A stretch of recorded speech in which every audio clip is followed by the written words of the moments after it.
بعض لوگوں کی عادت ہوتی ہے کہ وہ بلا وجہ علماء کو تنگ کرتے ہیں اور ان سے اوٹ پٹانگ سوالات کر کے ان کو زج کرنے کی کوشش کرتے ہیں۔ ان کا مقصد حصول علم نہیں ہوتا بلکہ اپنے بڑائی کا اظہار ہوتا ہے۔ کہتے ہیں کہ اسی طریقے سے ایک منچلا آدمی ایک مولوی صاحب کے پاس چلا گیا اور ان سے سوالات کرنے لگا۔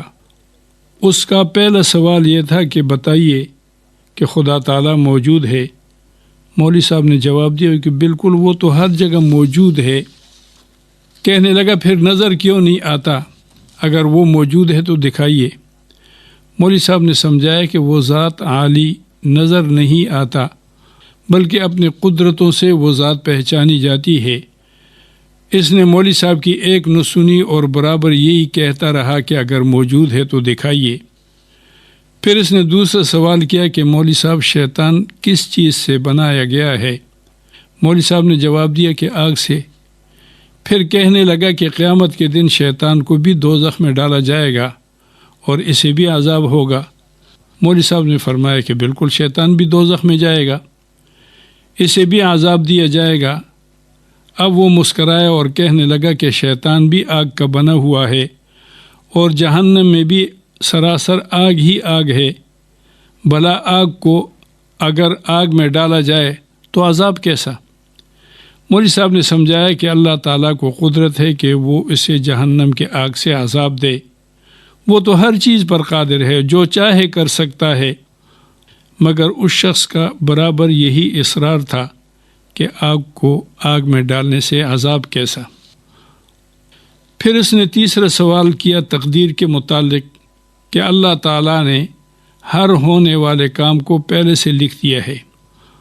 مولوی صاحب نے بتایا کہ بالکل لکھ دیا ہے۔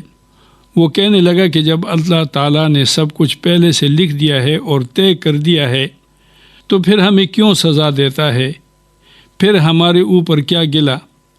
مولوی صاحب نے متانت سے سمجھایا کہ اللہ تعالیٰ نے ہمیں مجبور محض نہیں بنایا بلکہ اچھے برے کام کا اختیار دیا ہے، اور اس کا علم اتنا محیط ہے کہ سب کچھ ہونے سے پہلے اسے معلوم ہوتا ہے کہ کیا ہوگا اور کیا نہ ہوگا۔ اس لیے اس نے لکھ دیا ہے۔ تقدیر پر اعتراض کرنا گویا اللہ تعالیٰ کے علم محیط پر اعتراض کرنا ہے۔ مگر یہ شخص برابر یہی رٹ لگائے ہوئے بیٹھا تھا کہ جب تقدیر الہی میں سب کچھ طے ہو چکا ہے تو پھر ہمیں سزا کیوں دی جاتی ہے؟ اس شخص کی ضد اور ہٹ درمی پر مولوی صاحب کو غصہ آیا کہ یہ اتنا بے باک ہے کہ اللہ تعالیٰ پر بھی اعتراض کر رہا ہے۔ اسی غصے کے عالم میں مولوی صاحب نے ایک زوردار مکہ رسید کر دیا، اور مولوی صاحب کی ماشاءاللہ صحت بھی اچھی تھی، غصہ بھی شدید تھا اور مکہ بھی نشانے پر لگا۔ مکہ کھانے سے تو اس شخص کی چیخیں نکل گئی اور درد کے مارے آہ و بکا کرنے لگا۔ مولوی صاحب دوسرا مکہ مارنے والے تھے کہ وہ جان بچا کر بھاگا اور سیدھا قاضی کی عدالت میں پہنچا اور قاضی صاحب کو بتایا کہ دیکھو جی، آج کل کے مولویوں کا یہ حال ہے کہ مسئلہ پوچھیں تو مارتے ہیں، بے عزتی کرتے ہیں۔ میں نے فلاں مولوی صاحب سے مسئلہ پوچھا، وہ اپنے کم علمی کی وجہ سے مجھے مطمئن تو نہ کر سکے اور مجھے مارنا شروع کر دیا۔ شکر ہے کہ میں جان بچا کر بھاگ آیا، ورنہ وہ تو مجھے جان سے ہی مار دیتے۔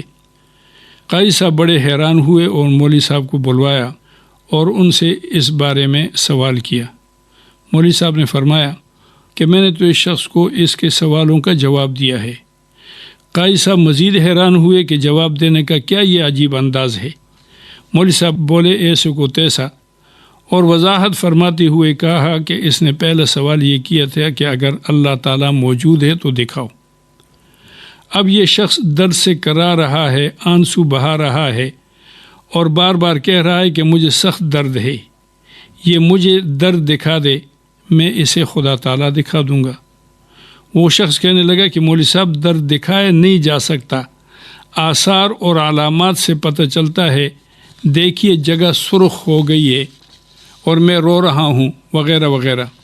مولوی صاحب نے فرمایا کہ جس طرح درد نہیں دکھایا جا سکتا بلکہ اس کی موجودگی کا پتہ آثار اور علامات سے چلتا ہے، اسی طرح اللہ تعالیٰ بھی نہیں دکھائے جا سکتے، ان کی موجودگی کا پتہ ان کی قدرتوں سے چلتا ہے۔ فرمانے لگا کہ اس کا دوسرا سوال یہ تھا کہ شیطان بھی آگ سے بنا ہے اور جہنم بھی آگ سے بنی ہے، آگ کو آگ میں ڈالنے سے عذاب کیسا؟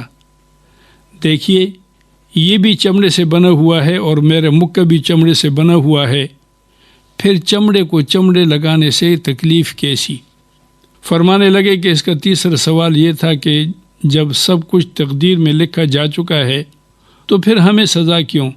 ہمارے اوپر پھر گلہ کیا؟